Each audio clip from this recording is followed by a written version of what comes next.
नमस्कार। आज इस वीडियो में हम लोग अलंकार के विषय में पढ़ेंगे। अलंकार से हमारी भाषा सुंदर होती है, सुनने वाले के ऊपर इसका अच्छा प्रभाव पड़ता है। तो भाषा में अलंकार का होना बहुत ज़रूरी है। जैसे शरीर को सुंदर लगने के लिए गहने की आवश्यकता होती है, आभूषण की आवश्यकता होती है, उसी तरह से भाषा आपकी सुंदर बने इसके लिए अलंकार का अध्ययन करना ज़रूरी है। ठीक है, तो हम लोग अलंकार का पहले अध्ययन करेंगे तो देखेंगे कि अर्थ क्या होता है उसका।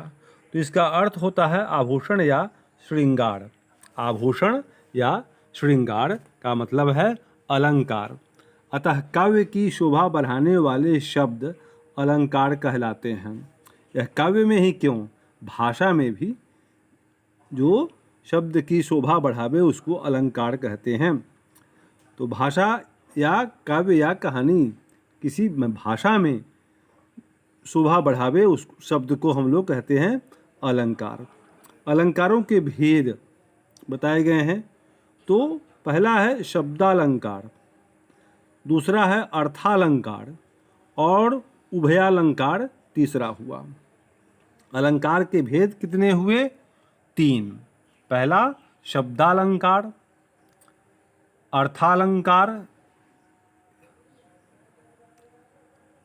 अर्थालंकार, उभयालंकार, शब्दालंकार। ये अनुस्वार यहाँ पर ना होकर के ल के ऊपर होना है, लंकार। ठीक है, ल के ऊपर होगा। जैसे इस सब में इसमें ठीक है, इसमें ठीक है, इसमें द के ऊपर दे दिया है, जो ये गलत हो गया है, मिसप्रिंट है। शब्दालंकार कुछ विशेष शब्दों के कारण काव्य में चमत्कार उत्पन्न हुए। उदाहरण अनुप्रास, यमक, श्लेष। ऐसे शब्दों का प्रयोग करें जिससे काव्य में चमत्कार जैसा उत्पन्न हो जाता है, अर्थ बदल जाता है। तो ऐसी विधा को हम लोग कहते हैं अनुप्रास, यमक, श्लेष। ये शब्दालंकार हुए। शब्द में इनका कमाल नजर आएगा। अनुप्रास अलंकार, इनमें जहाँ एक वर्ण की आवृत्ति अनेक बार हो वहाँ अनुप्रास अलंकार होता है। एक ही वर्ण की आवृत्ति होगी। When a single letter is repeated again and again, that is called alliteration, means अनुप्रास अलंकार। अनुप्रास अलंकार को अंग्रेजी में बोले एलिटरेशन। जब एक ही वर्ण बार बार आएगा एक वाक्य में तो उसे हम लोग बोलेंगे, एक लाइन में, एक पंक्ति में या सेंटेंस में जब वो बार बार आएगा एक ही वर्ड, एक ही अक्षर, एक ही ध्वनि, तो उसे बोलते हैं अनुप्रास अलंकार।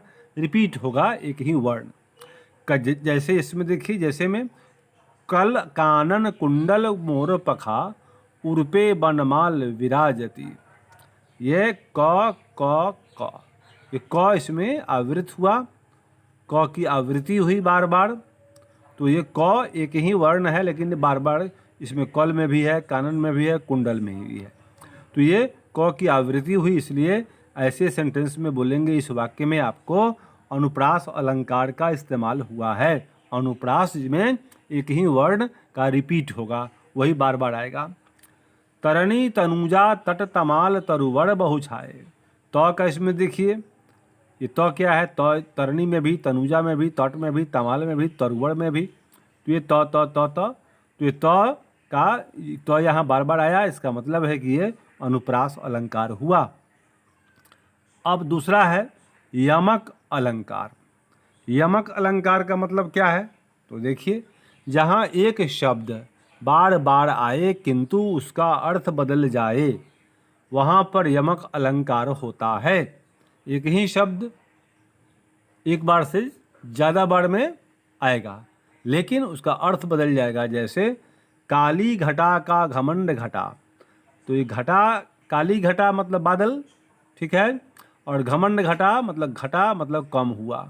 तो घटा यहाँ घटा का मतलब है बादल और यहाँ घटा का मतलब है कम हुआ। तो एक ही शब्द है घटा, लेकिन दोनों का दो जगह यूज हुआ है, दो अर्थों में। तो दो जगह दो जगहों पर दो अर्थों में प्रयुक्त हुआ यह शब्द घटा, इसलिए इसको बोलेंगे हम लोग यमक अलंकार। यहाँ पर कनक कनक ते 100 गुनी मादकता अधिकाए, या खाए बौराए नर वा पाए बैराए। कनक माने सोना और कनक माने धतूरा, ठीक है। दोनों मिलने से आदमी बौड़ा जाता है, या खाने से और सोना पाने से। जब आदमी को सोना मिल जाए बहुत तो अभी पगला जाता है, बौड़ा जाता है, और धतूरा खा ले तो अभी बौड़ा जाता है। तो कनक कनक कनक का मतलब दोनों अलग अलग अर्थ है। एक कनक का मतलब सोना और एक कनक का मतलब धतूरा। तो इसको बोलेंगे यमक अलंकार। एक ही शब्द का दो भिन्न भिन्न अर्थ में यूज हुआ एक ही वाक्य में। श्लेष अलंकार, जहाँ एक शब्द के एक से अधिक अर्थ निकले वहाँ श्लेष अलंकार होता है। जैसे जो रहीम गति दीप की, कुल कपूत गति सोई, बाड़े उजियारो करे बड़े अंधेरो होई। यहाँ बाड़े शब्द के दो अर्थ हैं, जलाने पर तथा बचपन में। बढ़े के दो अर्थ हैं, बड़ा होने पर तथा बुझने पर, ठीक है। अब इसके बाद मधुबन की छाती को देखो, सूखी कितनी इसकी कलियां। यहाँ कलियां का फूल का अविकसित रूप, यौवन से पूर्व की अवस्था, ठीक है। तो ये कलियों का इस्तेमाल आदमी के लिए भी हुआ है कि युवा अवस्था में जो व्यक्ति मर जाते हैं तो उन्हें हम लोग बोलते हैं कि उनका वो कलियां मुरझा गई। तो कलियों का मतलब एक मतलब तो फूल का अविकसित रूप है, और दूसरा होता है यौवन से पूर्व की अवस्था, जो व्यक्ति के लिए प्रयुक्त होता है। तो कलियों का दो अर्थ के रूप में प्रयुक्त हुआ है। शब्द एक ही रहा लेकिन दो अर्थ के रूप में प्रयुक्त हुआ। अर्थालंकार, जहाँ पर काव्य में उसके अर्थ के कारण चमत्कार उत्पन्न हो अर्थालंकार कहलाता है। ऊपर था शब्दालंकार, शब्दों में का हेरफेर था, यहाँ अर्थ बदल जाता है, अर्थ में चमत्कार हो जाएगा, अर्थ के कारण चमत्कार उत्पन्न हो उसे अर्थालंकार कहते हैं। जैसे उपमा अलंकार, इस कैटेगरी में पहला आता है, इस श्रेणी में पहला है उपमा अलंकार। उपमा का शाब्दिक अर्थ है तुलना करना। जहाँ पर उपमेय की तुलना उपमान से की जाए वहाँ उपमा अलंकार होता है। इसके वाचक शब्द हैं सा, सी, से, सम, सादृश्य, सरस। जैसे वह दीप शिखा सी शांत भाव में लीन, दीप शिखा से उसकी तुलना हुई, तो वह दीप शिखा सी शांत भाव में लीन, पीपड़ पात सरस मन डोला, पीपड़ के पत्ते की तरह मन डोला, सरस मन समान, उसके समान मेरा भी मन डोला, वह दीप शिखा सी शांत भाव में लीन। तो ये आपको है उपमा अलंकार। दीप शिखा से तुलना हो गई उसकी, और पीपड़ पात से तुलना हो गई मन की। तो ये इसको बोलते हैं उपमा अलंकार।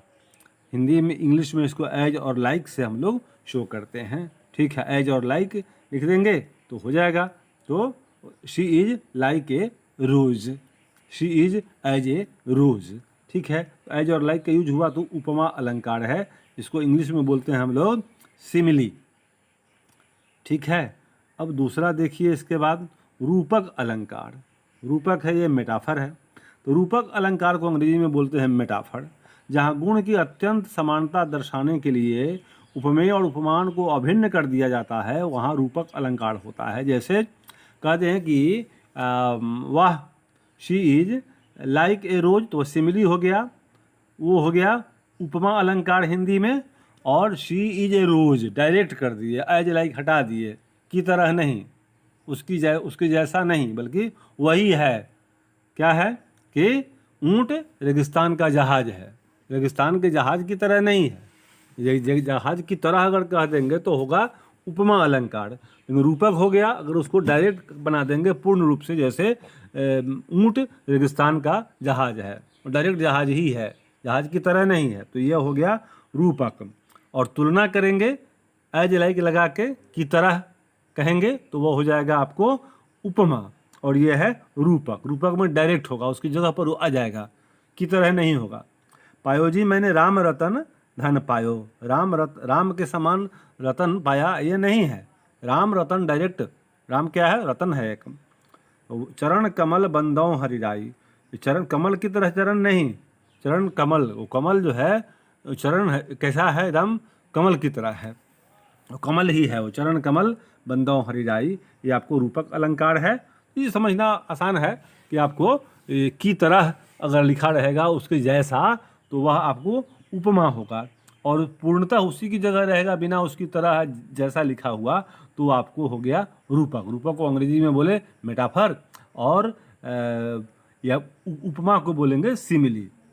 अब ये उत्प्रेक्षा अलंकार, जहाँ उपमेय और उपमान की समानता के कारण उपमेय में उपमान की संभावना की जाए, वहाँ उत्प्रेक्षा अलंकार होता है।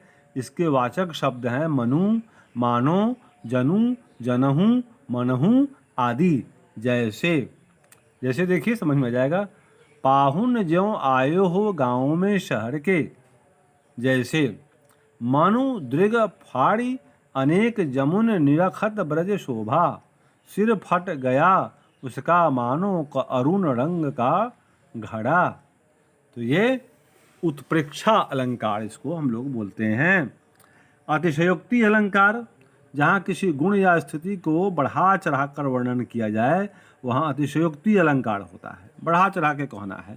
देख तो साकेत नगरी है यही, स्वर्ग से मिलने गगन में जा रही। स्वर्ग से तुलना कर दी गई, स्वर्ग में तो कोई नगरी जा नहीं सकती है, लेकिन बढ़ा चढ़ा के कहा जा रहा है। इसको बोलते हैं अतिशयोक्ति अलंकार, एग्जैजरेशन है ये। अब आपको अन्योक्ति अलंकार, जहाँ किसी उक्ति के माध्यम से किसी अन्य को कोई बात कही जाए,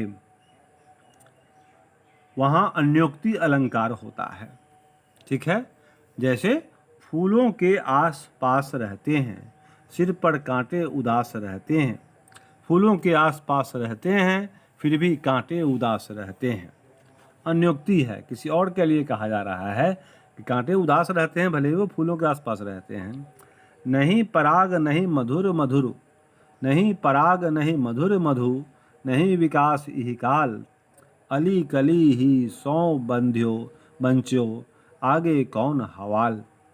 माली आवत देख करी, कलियां करें पुकार। फूल फूल चुनी लई, काल हमारी बाढ़। यह माली के आने से कलियां पुकार रही हैं, और माली एक एक करके फूल को चुन लेता है। उसी तरह से काल जब आएगा तो एक एक करके हम लोगों को भी वह चुन लेगा। ठीक है। भ्रांतिमान अलंकार, सादृश्य के कारण एक वस्तु को दूसरी वस्तु समझ लेना। फिरत धरन नूतन पथिक, चले चकित चित भागी। फूल्यो देखी पलासवन, समूह समुझि दवागी। मुन्ना तब मम्मी के सर पर, देख देख दो चोटी। भाग उठा भय मान कर, सर पर सांपिन लोटी। भ्रांतिमान, भ्रांति हो गई, भ्रम हो गया। भ्रांतिमान यह भी एक अलंकार है। संदेह अलंकार, जहाँ किसी वस्तु को देखकर तत्सदृश अन्य वस्तु के संशय होने का चमत्कारिक वर्णन हो, वह संदेह अलंकार कहलाता है। जैसे साड़ी बीच नारी है कि नारी बीच साड़ी है, साड़ी ही की नारी है कि नारी ही की साड़ी है।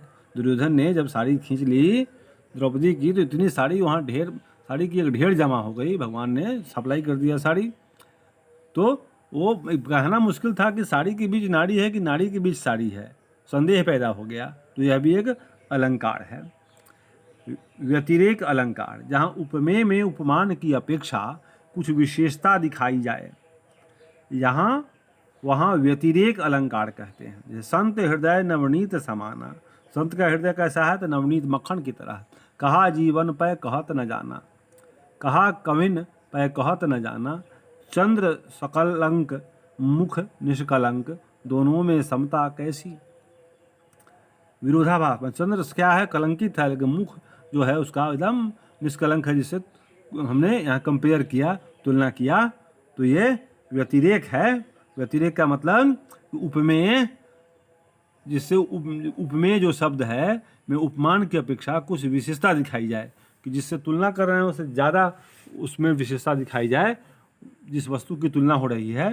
तो ठीक है, तो उसको हम लोग बोलते हैं व्यतिरेक अलंकार। विरोधाभास अलंकार, जहाँ विरोध न होने पर भी विरोध का आभास किया जाए वहाँ विरोधाभास अलंकार होता है। भर लाऊं सीपी में सागर, सीपी में सागर आ सकता है, नहीं आ सकता है, लेकिन कहा जा रहा है, तो यह हो गया विरोधाभास अलंकार। प्रिय मेरी अब हार विजय क्या, मेरी अब हार विजय क्या, मीठी लगे अखियान लुनाई। ठीक है, मानवीकरण अलंकार। ये मानवीकरण अलंकार, इसको अंग्रेजी में बोलते हैं पर्सोनिफिकेशन। ठीक है, जब जहाँ जड़ पदार्थों पर मानवीय भावनाओं का आरोप होता है वहाँ मानवीकरण अलंकार होता है। जहाँ लाइफलेस बीइंग को, लाइफलेस थिंग को, जिसमें निर्जीव है, उसको हम लोग मानवीय व्यवहार से देखते हैं तो बोलते हैं कि वहाँ मानवीकरण कर दिए उसका। जैसे जड़ को हमने सजीव बना के बिहेव किया, उसको समझा तो उसको मानवीकरण कर दिया। यह भी एक अलंकार है। उषा सुनहले तीर बरसती, जय लक्ष्मी सी उदित हुई, लो यह लतिका भी भर लाई, मधु मुकुल नवल रस गागड़ी। लतिका क्या है? पेड़ है। ये गागरी भर करके ले आई, तो गागरी भर के लाएगा आदमी ना, ये लतिका कहाँ से ले आएगी? लेकिन लतिका ये जो लत्तर है यह गागरी भर करके लाई, तो इसको हमने यहाँ मानवीकरण कर दिया। किसका? लतिका का। वह गागर भर के लाई, गागर भर के लाने का काम तो मानव करता है, तो हमने लतिका का मानवीकरण कर दिया।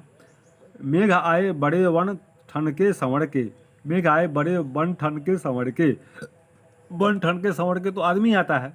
मेघ आए, मेघ बड़े जोर शोर से आए कहने का मतलब है, तो वन ठन के आए मतलब मेघ का हमने मानवीकरण कर दिया, जिसको बोलते हैं मानवीकरण अलंकार। आय महंत बसंत, बसंत क्या है? ये ऋतु का नाम है, तो इसको हमने बना दिया महंत। महंत कौन होता है? तो आदमी होता है, तो आदमी के लिए उपयुक्त होता है महंत, और हमने इसका यूज कर दिया बसंत के लिए, तो बसंत का हमने मानवीकरण कर दिया। ठीक है, तो अब मुझे लगता है कि मैंने आपको समझाया। कैसा लगा प्लीज़ इस पर कमेंट करेंगे, और उम्मीद करता हूँ कि आपको पसंद आया होगा। आपने इसको देखा, इसके लिए धन्यवाद आपका।